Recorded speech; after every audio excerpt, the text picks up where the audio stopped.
Masechet Baba Metziah Daf Lamed Chet. Nu Mishnah Hamafkid Perot Esel Chavero Afilu Hen Abudin Lo Yiga Bahen. Someone deposits fruit with his friend and says, "Hey, can you wash this fruit for me?"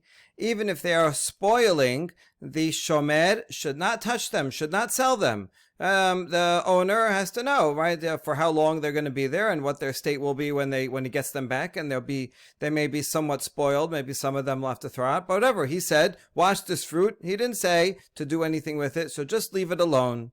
Rabban Shimon ben Gamliel omer mochran bifnei betin mipnei shu kimeshiv aveda laba'alim. Rashbag, however, says that the shomer should sell it in front of Bet Din. In other words, he should get authorization from Bet Din to make sure that he's getting a good price, because that's returning a lost item. If the shomer will wait till the owner comes back, the shomer can see that the fruit is right now deteriorating. And by the time he comes back, let's say it was worth $100 when it was deposited. Now, when he comes back, it's going to be worth $80. If he waits longer, it's going to be worth $70, $60.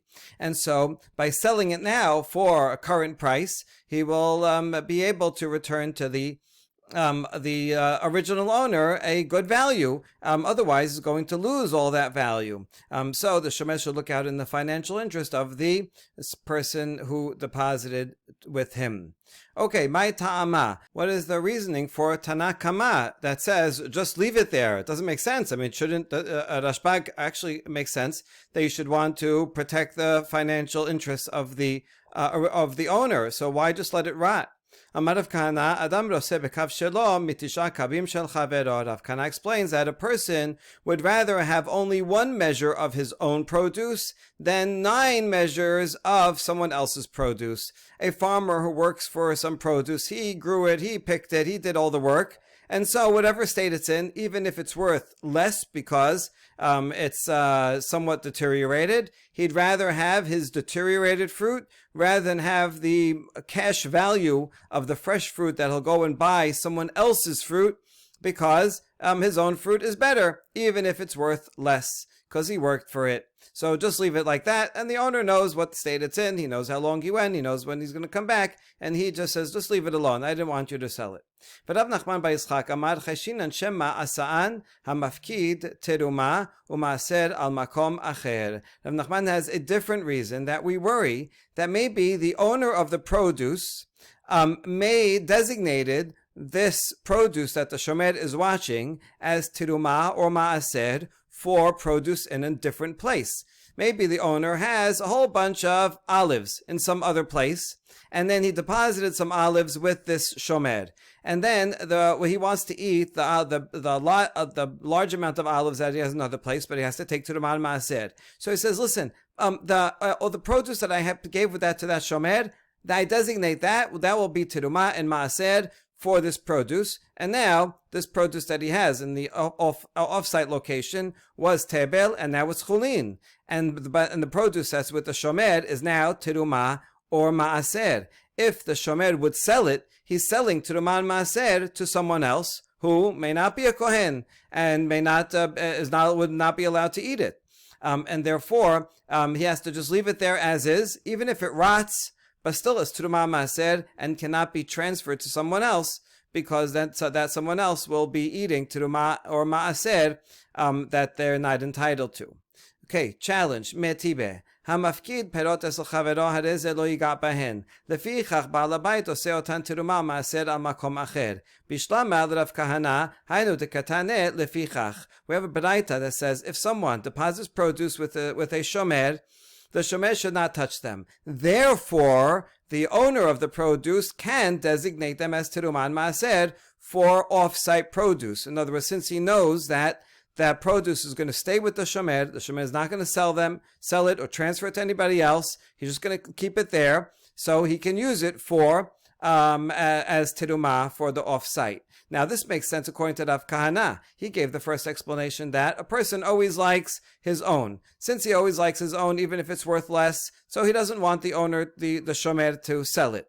Since the shomer is not selling it, as a consequence of that law, therefore, he can use it for teruma. So that's fine. The question is on Rav Nachman bar Yitzchak. Rav Nachman bar Yitzchak, mai lefichach. What does lefichach mean? It's circular reasoning. Rav Nachman said that the shomer, cannot sell it because we worry maybe the original owner will make it teruma. Okay, so that's why you can't sell it. And here it's saying the opposite. Because he can't sell it, therefore the owner can make it teruma. Okay, but why can't you sell it in the first place? This baraita wouldn't explain. This is the being able to designate it as teruma is a consequence, not a cause. So which one is it? So we answer, Mai lefichach, hachi ka'amar, hashtad amur abanan la nizaben techashinan, lefichach baal habayit ose otan temura o maaser al makom acher. So this is what lefichach means. Now that the rabbis said, do not sell it, because we worry that maybe the owner will make it teruma, right? So that's the reason why you shouldn't sell it, because without knowing, he may make it teruma. But once this is the law, now, and we're sure that the rabbis made a gezerah and said, listen, don't sell it, because maybe he did. Once that is the law, now the owner can do it lechatechila. In other words, beforehand, since we don't know, is the shomer going to sell it or not? So you know what? You better, I don't know what to do. You better not make it teruma, because maybe he'll sell it. Right? That would be the original law. But now that the rabbis came along and said, you know what, don't sell it. That's the Tanakama in the Mishnah. Don't sell it because maybe he will make it teruma and you're going to be selling teruma. So therefore, don't sell it, keep it. So now that it's a law, so not only bidi avad, if you sold it, if you made it teruma, it is teruma. Now even lechetechila, the owner can make it teruma because the rabbi said, keep it there, even if it deteriorates. And so therefore lechetechila, you can designate it as teruma for off-site produce. Good. Amar Rabba bar Chana Amar Rabbi Yochanan Machloket b'chedei chesronan aval yoter mekedei chesronan dibra kol mochran bebetin. Rabbi Yochanan says that the machloket between the Tanakama and Rashbag is only if it's deteriorating at a normal rate. But if it's more than a normal rate and it's deteriorating so much, it's just going to be worthless, then everybody agrees that you can sell it in Bet Din. Even Tanakama would agree with that. All right, so now that we have this statement of Rabbi Yochanan, let's see how it fits with the two Amoraic explanations. Ad Rav Nachman bar Yitzchak vadai peliga. De Rab Kahana mi lema peliga ki kamar Rav Kahana b'chedei chesronan ka'amar. So Rabbi Yochanan works well with Rav Nachman. He said that you should not sell it because it may be designated as teruma. Now, if it is designated as teruma, then you cannot sell it, even if it's going to be worth zero, even if it deteriorates down to nothing. Still, this is teruma, so the shomer cannot sell it to anyone else. So Rabbi Yochanan is consistent with Rav Nachman bar Yitzchak. But what about with Rav Kahana, that a person would rather one of his own than 9 of someone else's? But now, if it goes down to being worth only $1, then that's so. Would Rav Kahana disagree with that? And the answer is that Rav Kahana would agree with Rabbi Yochanan that if it deteriorates a lot, then certainly sell it, right? Because the point of Rav Kahana is that a person likes a little bit of his own rather than more of someone else's. And so if it's going to deteriorate a lot, then he would say, no, you should have sold it. So therefore, the Rav Kahana agrees that you'd sell it if it's deteriorating a lot. We ask about that. But look at Rav Kahana's language. He says a person would rather one of his own than 9 of someone else's. That means even if it deteriorates 90%, a person would still rather his own. So that means even a lot of deterioration, just leave it as it is, even more than normal. So what about that language? Doesn't that seem that Rav Kahana would disagree with Rabbi Yochanan? And the answer is Guzma ba'alma. Rav Kahana was just giving an exaggeration. He didn't mean literally that one person would rather a pound of his own versus 9 pounds of someone else. He was exaggerating. He means person rathers his own, even if it deteriorates somewhat, and it's not as perfect quality, but it's worth a little less than better quality of someone else's or more of someone else's, right? Maybe even double. He would rather his own rather than double of someone. But he didn't really literally mean 9 times. And therefore, Rav Kahana would agree with Rabbi Yochanan that if it's going to really deteriorate a lot, everybody would agree that the shomer should sell it. Metibe. Now we're going to have a couple of challenges against Rabbi Yochanan. Lefichach ba'al habayit oseh otan teruma u'maser al makom acher. This is from the Braita that we quoted above. that says, since, let's look at the Baraita one more time. If you give produce to someone else, don't touch it. Now, since you can't touch it, right, this is the opinion of Chachamim in the Mishnah, therefore, the Baal Habayit, the owner of the produce, can use it and designate it as terumah for produce that he has elsewhere. So now we ask, if that's true, then why don't you worry? Why don't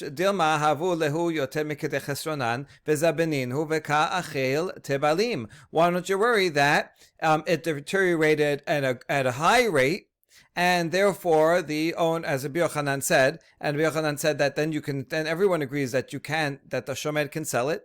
So maybe it deteriorated a lot, and the shomer sold it, and now the owner is going to designate as terumah this produce for his pile that has elsewhere. The problem is at that time, the shomer had already sold it, and so that produce did not exist. I mean, it existed, but it wasn't under his ownership, and therefore could not have separated the terumah with it, and therefore when he eats from his pile off-site, he's eating tebel. So this is a problem. It seems to be a challenge to Rabbi Yochanan. And the answer is Yotem Mikdei Chesronan La Shechiach. Rabbi Yochanan, remember this is Rabba Bar Chana said the name of Rabbi Yochanan. He says that it doesn't happen often that it deteriorates quickly. So you don't have to worry about that possibility. But then we follow up.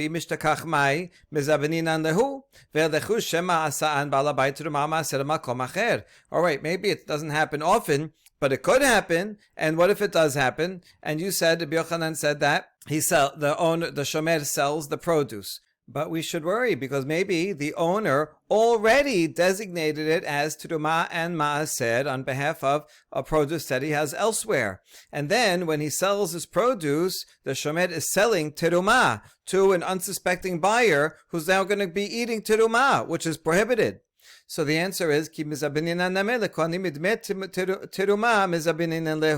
shomer, because of that concern, has to sell it only to kohanim, and he has to charge a lower amount. Terumah food sells for less because there are less buyers, and so sell it to the kohen, telling him, listen, this might be terumah, I'll charge you only terumah prices to worry about that. Now, once we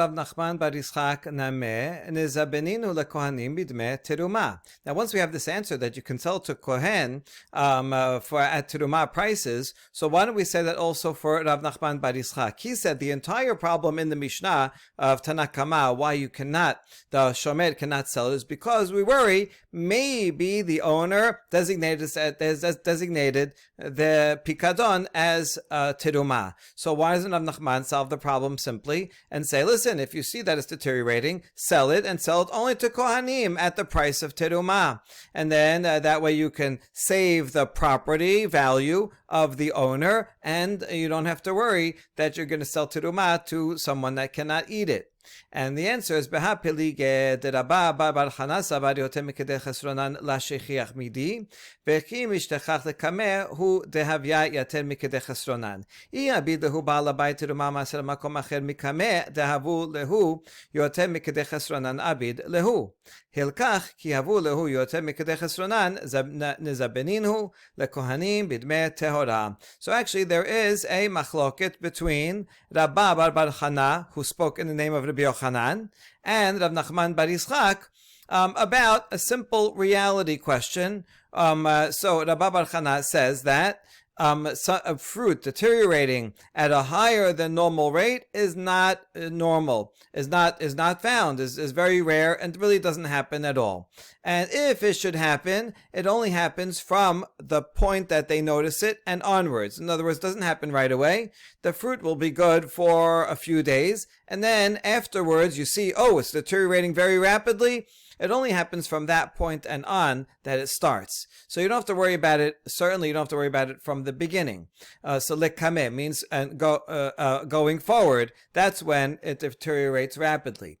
So if the owner decided to make this terumah maaser for produce that's elsewhere, he would have done it right away beforehand, because you want to take terumah and maaser immediately. It's a good idea to take it immediately. That way, nobody will come to eat tebel by mistake. And so he would have, even if it does, first of all, fruit doesn't deteriorate rapidly. Second of all, if it does deteriorate very rapidly, it only happens at a later stage. And so if he made it teruma maaser, he would have done that before it starts deteriorating rapidly.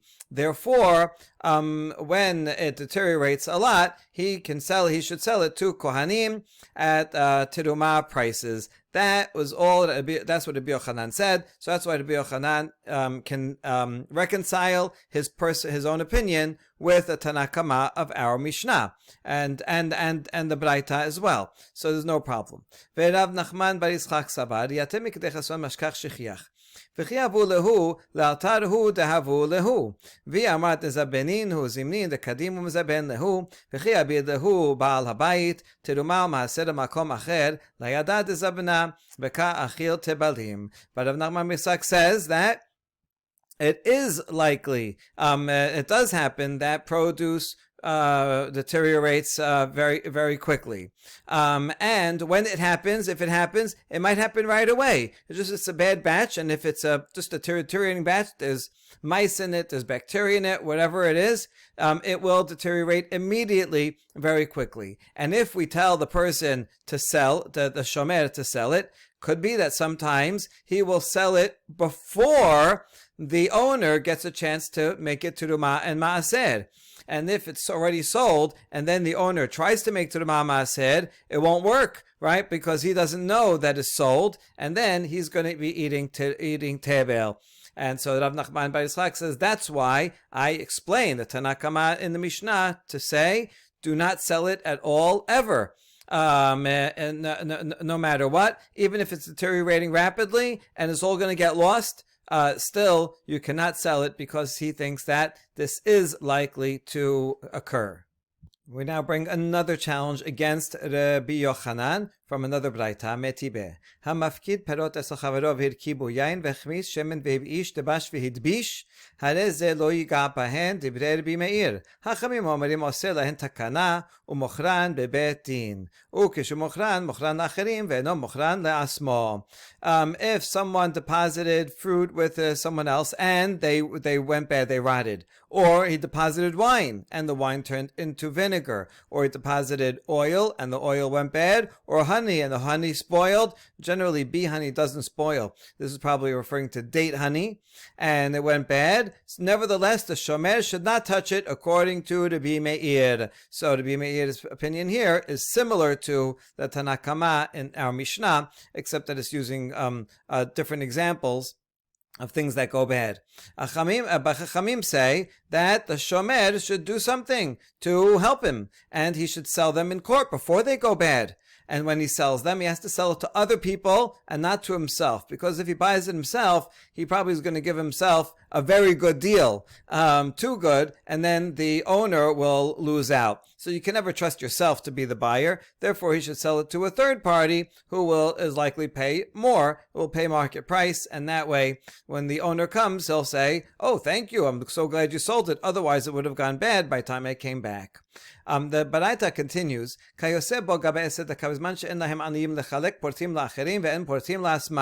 a charity collector, he's holding on to money that he collected, but there's no poor people right at that moment to give it out to.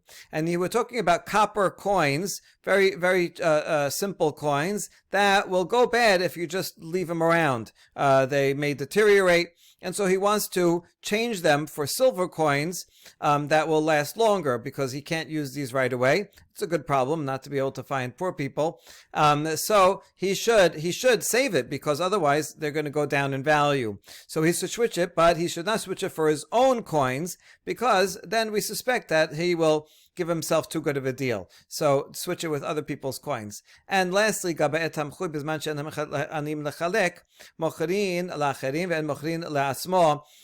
who collect for the charity plate, that's food for the poor, unlike money for the poor, but they also collect food. And then, so he has all this food ready, and there's no poor people to distribute the food to, so don't let it go to waste, sell it.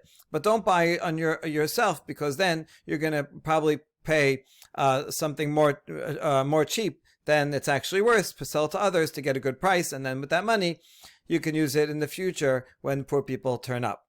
Okay, so here's what we need from this braita. Katan mihat perot v'hirkibu. My love afilu yater mekideh chesronan. It says the first item on the list was fruit that went bad, and it says that you should sell it. Right? This was the opinion of Bimeir. Lo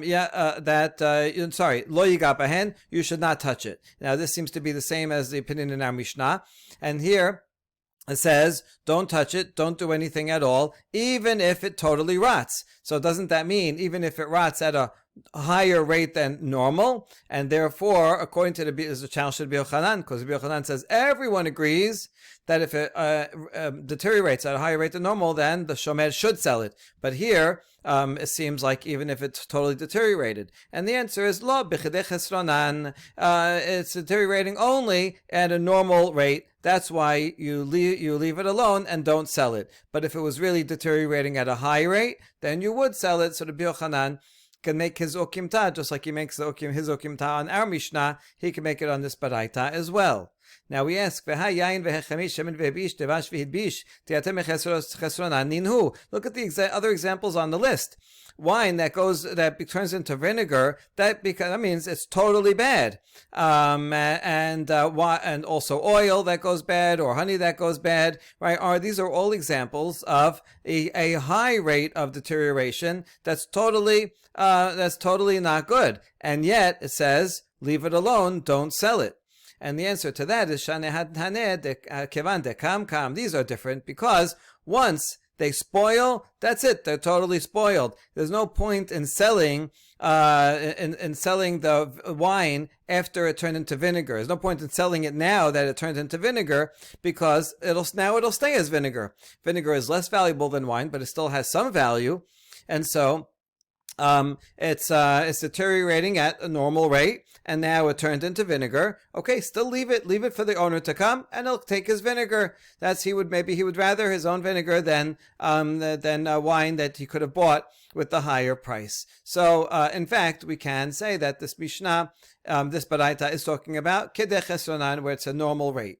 Okay, fine. That works for vinegar, but here's the question: shemen ve'vish devash ve'bish lemay chazu. Bad oil, it smells bad, or spoiled honey. What is that good for? It's just you waited till it became totally worthless. Does that make sense? What are you keeping it around for? Why would you say kevan dekam kam? All right, now it stayed here at this point, and it won't get any worse from that. It's basically zero, isn't it? And the answer is no. It has some use. Shemen chazeh legil ta'eh tebash lechtisha digmaleh. Bad oil, although you wouldn't eat it, is good for tanners. They coat it with oil, even though it has a bad smell. That's okay. And spoiled honey, you can put on wounds of a camel. And so even though you won't eat it, it still has some value. Now the Braita that we just quoted has the other opinion of Chachamim that says that the shomer should sell it. And in front of Betin. But we ask, what is he helping? If it already turned bad, so then he's going to sell what? Sell the cheap oil, bad oil, or the cheap bad vinegar? What can he do with this stuff? So Rav Ashi, in other words, just it's not going to get any worse. So why not just leave it and let the owner take his oil or vinegar that he'll use, as we just said, and by selling it, you're not saving any value for him. And Rav Ashi explains, lekan kanim is for the casks. The casks right now are usable. If you leave the spoiled liquid in it, then the barrels themselves will go bad. So I'll sell it. At least you have the value of the casks that are still good now that he can recoup. If you just leave it as is, then he'll come back. He'll just have vinegar, and the casks will be no good. So he can get more value if he sells it now. Now, what is the essence of the machloket between Rabbi Meir and Chachamim in that baraita? The more sabad lehefsed merubeh chasheshu, lehefsed mu'at lo chasheshu, or more sabad afil lehefsed mu'at name chasheshu. That Rabbi Meir thinks that the rabbis are worried about a large loss. But a small loss they're not concerned about, and this loss here, or small loss, is only of the casks. And so the barrels is just a small amount. And so now that it already became spoiled, so there's nothing to do about it now. You can't turn it back into wine. And the small amount of loss of the barrels, no, don't worry about that. Just leave it. A person would rather have his own vinegar, even though he can't use the barrels anymore. Whereas the Chachamim, in that case, think that the rabbis are concerned even about a small amount of loss of the barrels. The owner would come back and said, oh, you could have at least sold it as it was, and I could have gotten not only the value of the vinegar, but also the value of the barrels that were still usable. Now, look, I can't use the barrels, so we are concerned even about that small amount. Now, all the way back to our Mishnah, where Rashbag says that the shomer, if he sees that it's going bad, he should sell it, because he's like returning a lost item, and he sells in front of the Beit Din to make sure he's getting a good price. Itmar Rabbi Abba Rabbi Yaakov Amar Rabbi Yochanan halacha keRabban Shimon ben Gamliel veRava Amar Rav Nachman halacha kedivrei Chachamim. So who do we follow? Rabbi Yochanan says, there's Rabbi Abba in the name for Rabbi Yaakov, in the name of Rabbi Yochanan says we follow Rashbag and sell it. Whereas Rava and Rav Nachman, the Rabbi Yochanan is in Eretz Yisrael, and Rav Nachman is in Bavel, says halachas like Chachamim that say leave it as is. V'ha'amara Rabbi Yochanan chadazimna de'amar Rabba bar Chana amar Rabbi Yochanan kol makom sheshana Rabbanan Rabban Shimon ben Gamliel b'mishnatenu halacha kemoto chutz me'arev v'saidan uraya acharona. So why does how come here Rabbi Abba, Rabbi Yaakov has to tell us that according to Rabbi Yochanan, halacha is like Rashbag? Don't we already know that from a more general rule that Rabbi Bar Chana said in the name of Rabbi Yochanan, that whenever Rashbag has an opinion in the Mishnah, halacha follows him, except for three cases. Three cases about a guarantor, about a case in Saidan, and about a case of final of evidence and a final disagreement. But this is not one of those three cases, and therefore I can know from this rule that halacha would be like Rashbag, and I don't need to be told that halacha is like Rashbag in this particular case. And the answer to that is Amora Eninhu. You're right, there's two different traditions about what Rabbi Yochanan said. According to Rabbi Abba, Rabbi Yaakov, according to him, Rabbi Yochanan did not make a blanket statement that halacha is always like Rashbag except in three cases. According to him, Rabbi Yochanan specified, various cases where halacha is like Rashbag. And so that's why he has to say it, because otherwise we wouldn't know. Whereas, according to Rabbi Bar Chana, he thinks that Rabbi Yochanan did make a blanket statement. He says halacha is always like Rabbi Yochanan. So we're just not sure how Rabbi Yochanan expressed himself. It could be that he expressed himself and said it in various cases, in many cases. I don't know how many times it comes up. And then maybe Rabbi Bar Chana or a different student summarize it and says, listen, I see a pattern. He always follows Rashbag except in these three cases. But maybe this was not his original statement, and therefore it's not redundant. There's just two students that transmitted Rabbi Yochanan's teaching in different ways. The result is the same. But one is probably what Rabbi Yochanan actually said, and one is a derivation, an application of the exact wording that he said. Now, midrabban Shimon ben Gamliel nishma de moridin karov lenichse shavui. Midrabbanan nishma de en moridin karov lenichse shavui. Now we're going to relate the above machloket about someone who's watching produce to a different issue of someone who's taken captive and he leaves a farm behind. Unfortunately, we're dealing with this a case right now with many farms abandoned and the owners of the farms as hostages, or people working on the farms who aren't there. Okay, so what do you do if someone is taken captive and now his farm is going to be left empty? That's not good. If the farm is left empty, it's not going to produce anything. Hopefully, the guy he'll get out of he'll become free and he'll come home and he'll see that no one worked the land. He's going to lose a whole produce of the whole season, maybe more. So what should we do? Should we allow a relative, like an heir, let's say that person's son, to go to the field, or brother, whatever, to go descend onto the field and manage the property and collect the produce in the meantime. Since he's working, he deserves to collect the produce, and that will be good. It'll keep the land going and keep it good. So according to Rashbag, who says in our Mishnah that the shomer should sell the produce, he should take care of it and not let it go to waste, it makes sense that he would also say that a relative should go and take care of a field when the owner of the field is taken captive. Whereas according to Rabbanan, who say, leave it as is, don't touch the produce, the owner would want it in whatever state it's in, he doesn't want anybody selling it or touching it. So it makes sense that Rabbanan would also say that the guy who was taken captive, don't let anybody touch his land, even though the land will go bad, the land will deteriorate in the meantime, but he wouldn't want anybody touching his land. Okay, umimai, but we reject this parallel, not necessarily. Dilmad kan lo kamar Rabban Shimon ben Gamliel hacha ela mishum deka kalya karana. Maybe Rashbag says in the case of produce that you have to sell it because the entire principle is going to zero. If you wait long enough, the produce will be totally rotten and will be zero. That's why he says in that case that the shomer should sell it. But in the case of land, it's true. If you leave it fallow, he'll lose on a season. It's not good for the land, but the land is still there. And when he comes back, he'll plant it the next season. It's even good that the land rested for a little. It'll produce more next year. So Rashbag may not agree in that case. And the other way around also, and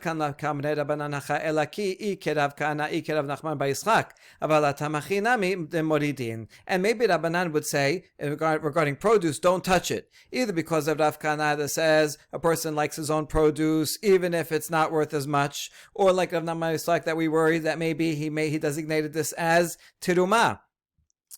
For other produce. So that's why he's concerned, and therefore leave it alone. You can't sell it. But in the case of land, you don't have to worry about that. And so maybe really you should have people. A person in captivity would want someone to work his land. It's still his land, and it's his produce, and still happy that the land is producing something while he is away, and he'll take over when he gets back. And you don't have to worry about designating as tiruma. It's just the land. You can't designate land as tiruma, so you don't have to worry about that problem either. So these two are not necessarily parallel. Okay, so in that right now, where we're standing is, these two halachot are not related. They're dependent on two different reasonings. Hold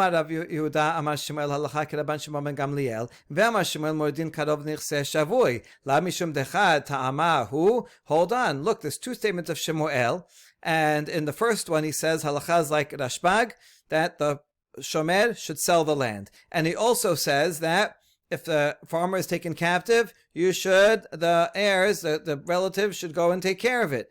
Isn't that consistent? And Shemuel rules this way in both because they're both based on the same reasoning. And we say not necessarily. Could just be coincidence that Shemuel happens to agree with Rashbag in the case of the produce and happens to think that a relative should take care of the land. But they're really for two different reasons. And actually, it even makes more sense that is for two different reasons. Amar Rav Nachman, halacha kedivrei chachamim. Amar Rav Nachman, moridin karov nechseh shavui. Ela shema'mina, tereh ta'amenin hu shema'mina. Because look at two statements of Rav Nachman. On the one hand, he rules like chachamim, that regarding the produce, the shomer should leave it there and not sell it. On the other hand, he also thinks that if a farmer goes into captivity, then a relative should take care of it. So these are not consistent with each other if you think they're based on the same reasoning. Therefore, we can conclude that in fact, these are two different subjects,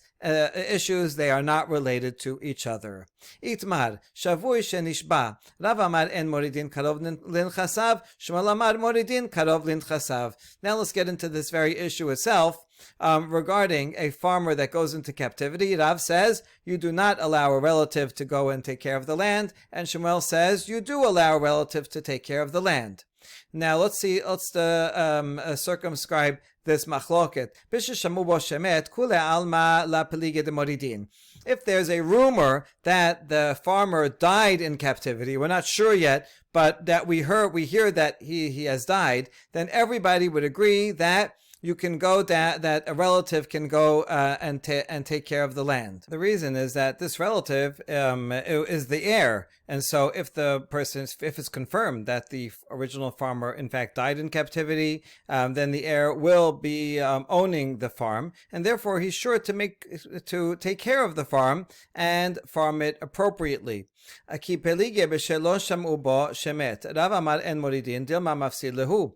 ושמואל אמר מורידין, כיוון דאמר מור שמינן להו כאריס, לא מפסיד להו. The argument between Rav and Shemuel, rather, is when they have not heard a rumor that he died. The farmer went into captivity, but he's likely still alive, and will likely come back, hopefully. So Rav says that you cannot allow anyone to manage the farm, because if someone goes to manage the farm, he will ruin it. Why would he do that? He's going to over-farm it. He's going to try to get a quick buck and farm it as much as possible, because anything that he farms and harvests before the farmer comes back, he can keep. And since he can keep everything, so, likely he'll get one harvest in, so he'll over-farm it, ruining the land, to take as much as he can for a quick profit. So that's not good. The farmer will be upset about that. Look, now you ruined the land for the next years. So therefore, don't let anybody touch it. Whereas Shemuel thinks that a relative can go down and manage it, because he thinks that the relative who manages it cannot keep anything that grows. Rather, he only gets what a sharecropper would. It's a fixed value that sharecroppers normally take, a certain percentage or a certain amount of what grows, and therefore it's not going to be to his advantage to to make it grow a lot that will devalue the land. He will take care of it like a sharecropper does, that will tend to the land properly, and he's going to get the same payment no matter what, and so therefore he will take care of the land well. רבי אליעזר אומר, ממשמע שנאמר וחרה אפי והרגתי אתכם, יודע אני שנשותיהם אלמנות ובניהם יתומים, אלא מה תלמוד לומר והיו נשיכם. We're going to have a challenge now against Shemuel that says that the heirs can go, and it's from this following Baraita. The Baraita is explaining a pasuk in Shemot that says that if Bnei Israel sin, so my anger will be against you, and on that day, and so that's what it says. Now, and I will kill you. So from the beginning of the pasuk, that Hashem will kill them. Wouldn't I know the continuation of the pasuk? Would that be obvious? That therefore their wives will be widows and their sons will be orphans. If the father dies, husband dies, then that would be a natural consequence. Why do I need that as the rest of the pasuk? I mean, truth is, this is a curse, so it's scarier. But you spell it out. Not only will I kill you, but imagine now what's going to happen to your family. Okay, that's the simple reading of the pasuk. But anyway, we're wondering, why does the pasuk have to say so? So why does it have to specify that you will be widows? It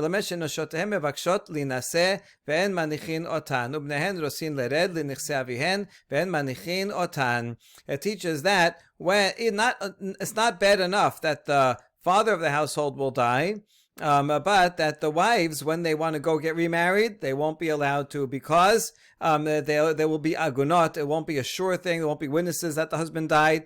And so even worse than the husband probably dying is that there won't be proof, and the wives will be agunot forever. And the children will want to go and manage and take their father's property, and the court won't let them, because there is no proof that the father had died, and therefore they have to just leave it until there's proof, and the sons won't be able to then take over the family farm. And so this is a challenge against Shemuel that said the heirs can go down and manage it. Over here it says they cannot. Amar Rava, lered v'limkor tena. And Rava explains that in this Braita, when it says that the heirs will not be able to go down to descend onto the land, it means descend in order to sell it. They won't be able to sell it, but they will be able to manage it. And Shemuel, he answers for Shemuel. No problem, they can manage it. They have to wait. If they want to sell it, then they need confirmation that their father has in fact died. There was a case just like this in the Harda'ah of someone who was taken captive. And then the question was, can his children go and take care of the land, manage it? Ufeshata, Rav Sheshat mehamat nitan. Rav Sheshat derived from this Baraita, the simple reading of this Baraita, that children will not be able to descend. As if there's no proof that the father died, Children cannot descend onto the land. You have to just leave it empty. So he said he left it empty. He's following the opinion of Rav.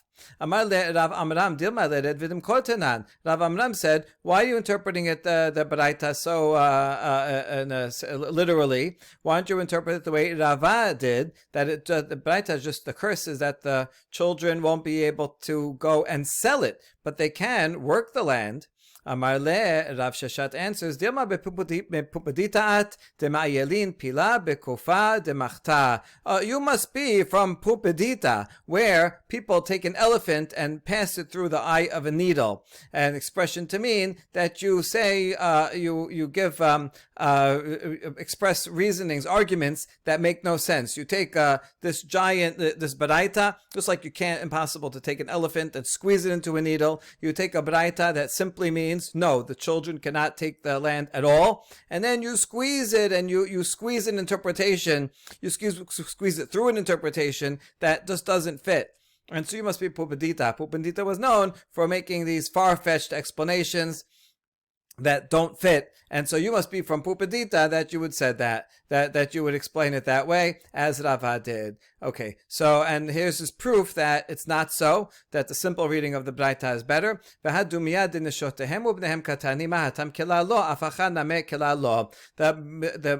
pasuk compares the wives being widows and the children being orphans, and just like regarding the wives being widows, it means that they cannot get married at all. They're agunot. It's not sometimes they can, sometimes they can't. They cannot at all. So too, the children will not be able to descend onto the land at all, not to sell it and also not to work it. And so that's the simple reading, and I'm not going to reinterpret it, and that's why I said that the children cannot inherit it. Baruch Adonai Leolam, Amen ve'amen.